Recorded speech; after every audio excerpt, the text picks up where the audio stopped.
গল্পটা ভালো লাগলে একটা সাবস্ক্রাইব করে দেবেন আর পাশে থাকা বেল আইকনটা প্রেস করে দেবেন যাতে আমার গল্প খুব তাড়াতাড়ি পৌঁছে যায় আপনাদের কাছে। আজকের গল্প একটি তারার খোঁজে, লিখেছেন পুষ্পিতা ভৌমিক। গল্পটা ভালো লাগলে প্লিজ একটা সাবস্ক্রাইব করে দেবেন। শুরু করছি আজকের গল্প। নমস্কার বন্ধুরা, কেমন আছো তোমরা সবাই? আশা করি সব ভালো। দিনের শেষে সকলেই ফিরে এসেছো যে যার বাড়িতে, বা যারা এখনো ফেরোনি তারা নিজেদের বাড়ির পথে পা বাড়াচ্ছ। আর আমি ঝিমলি, তোমাদের বন্ধু, প্রতিদিনের মতো আরও একবার হাজির হয়েছি তোমাদের প্রিয় গানের আসর রাত জাগা তারা নিয়ে। এখন দেখে নি আজকে রাতে আমাদের প্রথম বন্ধুকে। হ্যালো, কে আছো ফোন লাইনে আমার সাথে গল্প করার জন্য? ওদিক থেকে ভেসে আসে এক পুরুষালী কণ্ঠ। আমি সোম, সোদপুর থেকে বলছি। আজকেই প্রথম তোমার সাথে কথা বলার সুযোগ এলো ঝিমলি। তোমার গলাটা ভারী মিষ্টি, মনে হয় একটা মিঠে আবেশে ছেয়ে আছে চারিদিক। অনেকদিন চেষ্টা করতে করতে আজ তোমাকে লাইনে পেলাম। কি যে ভালো লাগছে। হ্যাঁ সোম, বলো, তুমি কি তোমার প্রিয়জনকে কিছু বলতে চাও বা কোনো গান শোনাতে চাও তাকে? তাহলে আমি তোমার বার্তা পৌঁছে দেব তার কাছে। মিষ্টি হেসে ঝিমলি বলে পেশাদারি দক্ষতার সাথে। একটু থেমে সোম বলে, না ঝিমলি, তুমি ছাড়া তেমন স্পেশাল কেউ নেই আমার জীবনে এই মুহূর্তে। তোমার সাথে রাত জাগতে জাগতে প্রতিদিন এই শোনা আর ছাদে দাঁড়িয়ে তারা গোনাই এখন আমার কাছে প্রতিদিনের স্পেশাল মোমেন্ট, বা বলতে পারো ম্যাজিক মোমেন্ট। তোমার শোটা আমি একেবারে প্রথম দিন থেকে শুনি। আচ্ছা, এবার তোমাকে একটা সোজাসুজি প্রশ্ন করি, যদি তোমার কোনো আপত্তি না থাকে। না জানি কি প্রশ্ন করবে ছেলেটা। ঝিমলি ওর চেয়ারে সোজা হয়ে বসে কানের হেডফোনটা গুছিয়ে নিচ্ছিল ঠিক মতো। কিন্তু ওর বলার আগেই সোম আবারও বলে, আচ্ছা ঝিমলি, তুমি কাউকে ভালোবাসো? আর যদি ভালোবেসেও থাকো তাতেও অসুবিধা নেই আমার। আমি দূর থেকেই তোমায় ভালোবাসবো। জানো, তোমার বলা কথাগুলো আমাকে নতুন করে বাঁচতে শিখিয়েছে। হ্যালো ঝিমলি, কিছু বলছো না কেন? শুনতে পাচ্ছ তুমি আমার কথা? ভ্রুটা কুঁচকে একটু তাকায় ঝিমলি। ভাগ্যিস ওদের রেডিও জকিদের মৌখিক ভাবভঙ্গি দেখা যায় না সকলের সামনে, তাহলে কি যে হতো।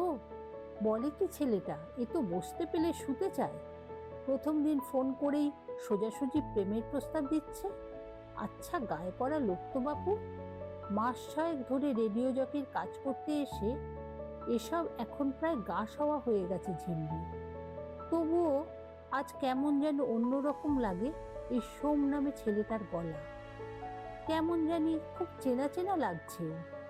তবুও সব চিন্তা সরিয়ে মৃদু হেসে ঝিমলি বলে, আমি তো প্রতিদিনই প্রেমে পড়ি সোম। এই যে তোমাদের মতো বন্ধুদের সাথে আড্ডা দিতে দিতে ভালো ভালো গান শোনানো, প্রেম করার জন্য আর কিছু লাগে নাকি? প্রতিদিনই প্রেমের উদযাপন করা যায়। আচ্ছা এখন রাখি, অন্য বন্ধুরা ফোন লাইনে অপেক্ষা করছে আড্ডা দেওয়ার জন্য। তবে আমার তরফ থেকে তোমার জন্য রইল এই বিশেষ গানটা। শুনে দেখো আর পরে অবশ্যই জানিও কেমন লাগলো। ধীর স্থির কণ্ঠে সোম বলে, জানি তুমি আমাকে এড়িয়ে যাচ্ছ ঝিমলি, তবে নিজের মনকে একবার প্রশ্ন করে দেখো তো, তুমি নিজে ভালো আছো কিনা? ভালোবাসার গোলকধাঁধায় পথ হারিয়ে চেনা ঝিমলি অচেনা হয়ে যাচ্ছে কিনা? এবার ঝিমলি শুধু আচ্ছা ভালো থাকো বন্ধু ফোনটা ছেড়ে দেয়।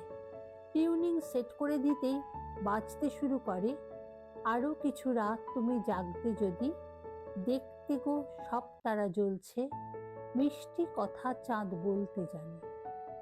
নিজের সিট ছেড়ে উঠে এসে একটু বাইরের দিকে তাকায় ঝিমলি।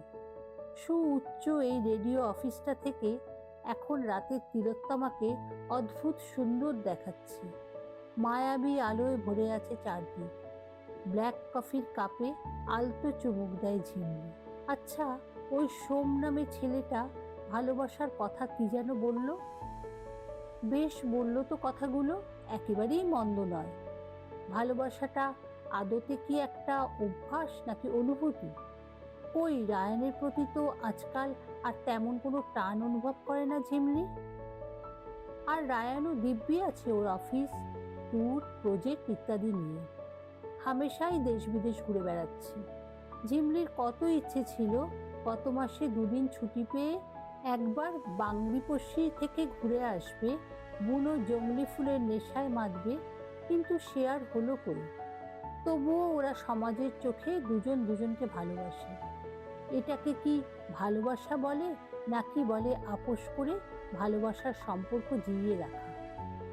বড়জোর মাসের মধ্যে 2-4 বার সপ্তাহান্তে খেতে যাওয়া বা নাইট ক্লাবে গিয়ে নাচানাচি, এরই নাম কি প্রেম? সারাদিনে অফিসে গাড়িতে যেতে আসতে ওই 1-2 বার চ্যাটে খেয়েছো বা ঘুমিয়েছো কিনা জিজ্ঞাসা করা, ভিডিও কল আর ইমোজিতে প্রেম, ভালোবাসা বেঁচে আছে ওদের।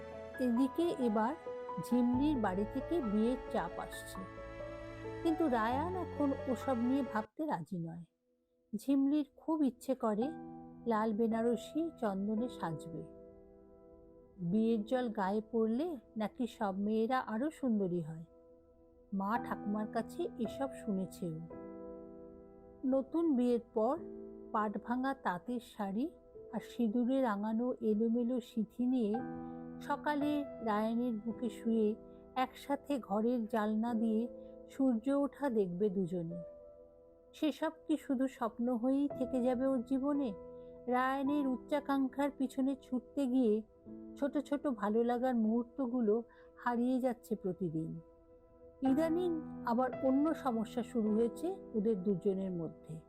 রায়ান চায় ঝিমলি এই রেডিও জকির কাজটা ছেড়ে দিয়ে আইটি জগতে যোগ দিক, নিজের কেরিয়ার তৈরি করুক। আসলে এক আইটি কলেজে পড়তে গিয়েই ওদের দুজনের আলাপ, কিন্তু এই রেডিও জকির কাজটা ঝিমলিকে আলাদা করে টানে। কত মানুষের কাছে পৌঁছে যাওয়া যায় নিজের কণ্ঠ দিয়ে। তাই আইটি নিয়ে পাশ করলেও পরে নিজের ভালো লাগাকেই পেশা হিসেবে বেছে নেয় ঝিমলি। এই নিয়েই রায়ানের আপত্তি। ওর ইচ্ছে দুজনে একসাথে কাজ করবে, বিদেশে সেটেল করবে, কিন্তু দেশের মাটি ছেড়ে, নিজের মাকে ছেড়ে ঝিমলি যেতে রাজি নয়। সেই নিয়ে দুজনের মন কষাকষি চলছে। সপ্তাহখানেক কথাও বন্ধ। খুব ইগোইস্টিক হয়ে যাচ্ছে ছেলেটা দিন দিন। তবে আর নয়, রায়ানের সাথে এবার একটা খোলাখুলি আলোচনায় বসতে হবে ঝিমলিকে। আগামীকাল ওর সাপ্তাহিক ছুটি।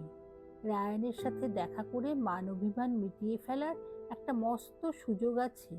কাহাতক আর ভালো লাগে।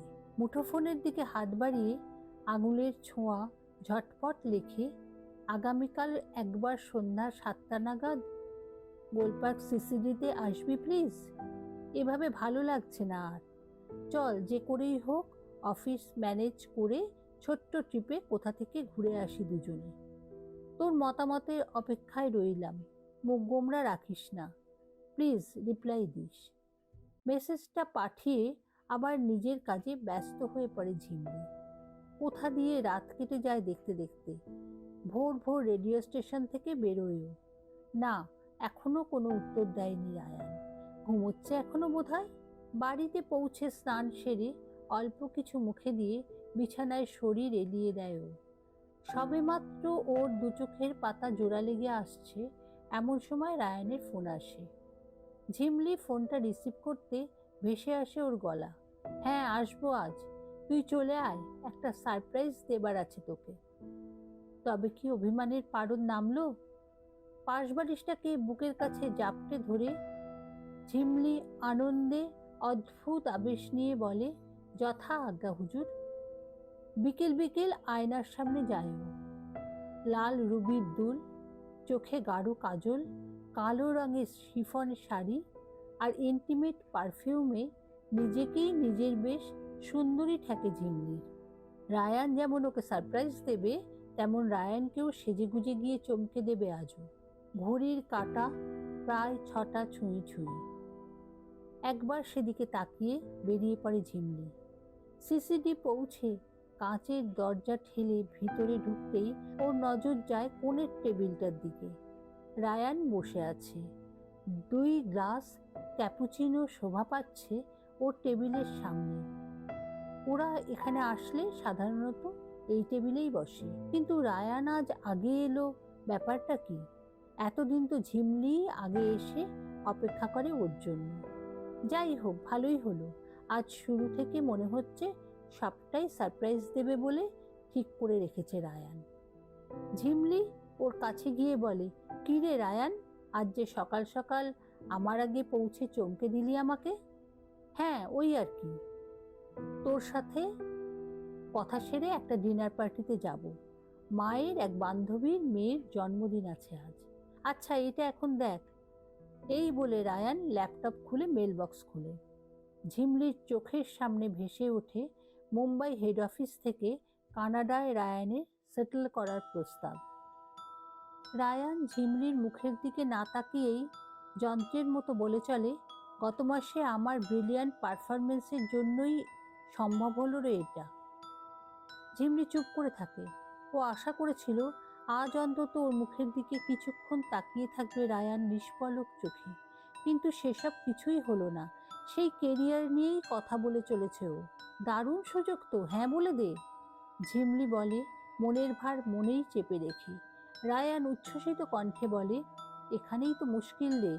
আমার মামুনি বলেছে বিয়েটা করে বউ নিয়ে যেতে। ও দেশে কে দেখবে আমাকে, সংসার কে সামলাবে? এদিকে তুইও গতকাল আমায় মেসেজ করলি দেখা করার জন্য। আমিও তাই ভাবলাম আজ দেখা করে সামনাসামনি কথাটা আদায় করে নিই তোর থেকে। ভালোই হলো। শোন, তুই তোর অফিসে আগামীকালকেই রেজিগনেশন দিবি। That's it. ক্যাপুচিনোর গ্লাসটা এবার জোর করে চেপে ধরে ঝিমলি।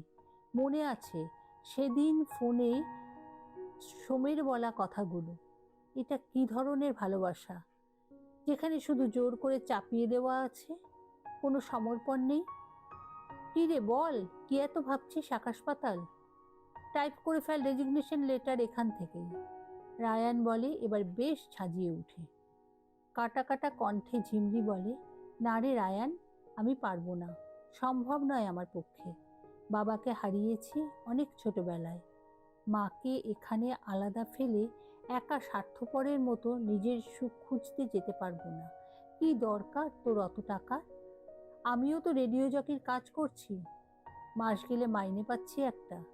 যা আছে তাতে এখানেই দিব্যি চলে যাবে আমাদের। রাখ তোর ওই গান শোনানোর কাজ, যত সব বোগাস। দেখলে বড় স্বপ্ন দেখ আমার মতো।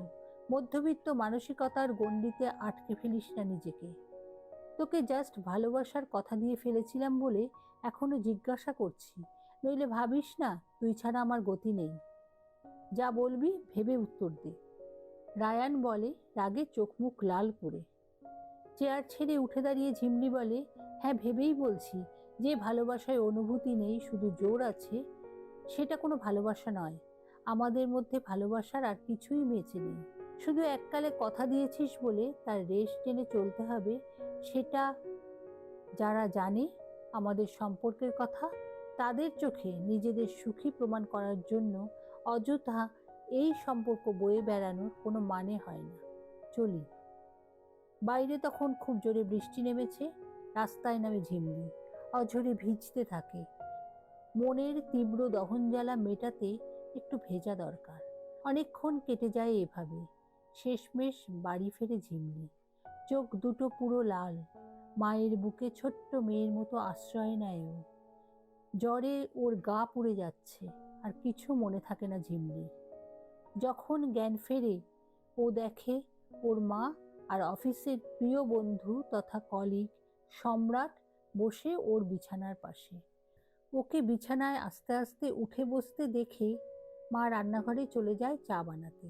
ঝিমলি কিছু বলতে যাচ্ছিল, সম্রাট তার আগেই বলে, তোর ফোন ক্রমাগত বেজে যাচ্ছিল। আন্দাজ করেছিলাম কিছু একটা হয়েছে গুরুতর। তুই ধরছিলি না দেখে তোর বাড়িতে খোঁজ নিতে চলে এলাম। তোর আজ রাতের শো তো বন্ধ হতে দিলে চলবে না কোনোভাবেই। তেমন হলে আমি চালিয়ে নেব 2 শিফট। সেই নিয়েই একটু আলোচনা করতে এলাম, সেই ব্যাপারে। আজ কোন বিষয় নিয়ে আলোচনা হবে রাত জাগা তারার আসরে, ভেবেছিস কিছু? হ্যাঁ, স্ক্রিপ্ট তৈরিই আছে, দিচ্ছি দাঁড়া। তুই ভালোই করেছিস এসে, আমি নইলে মেইল করতাম অফিসে কদিনে ছুটি চেয়ে। কথাগুলো বলতে বলতে বিছানা থেকে নেমে স্ক্রিপ্ট আনতে যায় ঝিমলি। দুর্বল শরীরে টাল খেয়ে পড়ে যাচ্ছিল। ওকে সামলে ধরে ফেলে সম্রাট। তারপর বলে, অনেক তো হলো নিজের প্রতি অবিচার, এবার থেকে একটু যত্ন নে বুঝলি। কাকিমার থেকে সবটা শুনলাম আমি। একদম ঠিক কাজ করেছিস তুই। সত্যের মুখোমুখি একদিন না একদিন দাঁড়াতেই হতো তোকে। ভাগ্যিস সেদিন ফোনটা করেছিলাম বাড়ি থেকে, তাই বোধহয় এমন করে ভাবতে পারলি শেষমেশ। আসলে আমি চেয়েছিলাম তোর মনে চলা সব কথাগুলোর মুখোমুখি হ তুই। সব ভালো যার শেষ ভালো তার। সম্রাটের বুকের খুব কাছে থেকে তখন ঝিমলি বলে, কি বলছিস তুই? আমি তো কিছুই বুঝতে পারছি না। সব বুঝবি, আগে কাকিমার হাতে বানানো চা আসুক, তোর মাথাটা ছাড়ুক। সম্রাটের কথা শেষ হতে না হতেই চায়ের ট্রে আর গরম গরম অমলেট নিয়ে ঘরে ঢোকেন ঝিমলির মা। চায়ে চুমুক দিয়ে সম্রাট বলতে শুরু করে, আসলে বেশ কিছুদিন ধরেই দেখছিলাম তোর মন ভালো নেই। বুঝতে পারছিলাম কোথাও কোনো গন্ডগোল হচ্ছে। শ্রোতা সেজে গল্পের ছলে তাই কিছু প্রশ্ন জাগিয়ে দিয়েছিলাম সেদিন তোর মনের মধ্যে, এই আর কি। পুরনো বইপত্র রাখার তাকে ধুলো পড়লে ঝাড়তে হয়, তবেই না সেটা আবার চকচক করে। সেদিন সোদপুর থেকে এই বান্দাই তোকে ফোন করেছিল রে। ঝিমলির মা হেসে উঠে বললেন, সত্যি পারিস বটে তোরা ছেলে মানুষই করতে। যাই, আমি সকলের খাবার আয়োজন করি গান শুনতে শুনতে। ওদেরকে কথা বলার সুযোগ করে দিয়ে ঘর থেকে বেরিয়ে যান ঝিমলির মা। সম্রাটের রোমশ বুকে গুম গুম করে কিল মেরে কপট রাগ দেখিয়ে ঝিমলি বলে, তাহলে সেদিন তোর নাম বলেছিলি সোম, আর ওই ভালোবাসার কথা কি সব বলেছিলি? সবটাই কি শুধুমাত্র আমাকে ভোলাবার জন্য? কিচ্ছু মিথ্যে বলিনি রে। ভেবে দেখ, ওই সোম নামেই তো আমায় সবাই ডাকে। ভুল কি বলেছি? আর তুই যদি না ধরতে পারিস সেটা কি আমার দোষ? তোকে ভালোবাসি এটাও একদম মিথ্যা কথা নয়, সাহস করে বলতে পারিনি শুধু। তুই ভালো নেই দেখে কদিন খুব কষ্ট হচ্ছিল। যদি তুই রায়ানের সাথে ভালো থাকতিস তাহলে কখনো ভালোবাসার কথা মুখ ফুটে বলতামও না। মনে করে দেখ, সেদিন বলেছিলাম দূর থেকে তোকে ভালোবাসার কথা। আমার রাত জাগা তারাটার মন খারাপ থাকলে আমি কি করে চুপ করে থাকি বল? এত দূর বলে এবার একটু থামে সম্রাট। অমনি শুরু হয় ঝিমলির বকবকানি। তবে রে বেরলি, দাঁড়া, তোর হচ্ছে ডুবে ডুবে জল খাওয়া, আমি বের করছি। চোপা রুস্তম কোথাকার, ভাগ এখান থেকে। ওদের খুনসুটিতে মেতে ওঠে পুরো বাড়ি। ঝিমলির মায়ের ঘরে এফএমে তখন বাজছে, আমার রাত জাগা তারা একা রাতের এই আকাশে, তুমি বাজলে এক তারা আমার চিলে কোঠারই পাশে।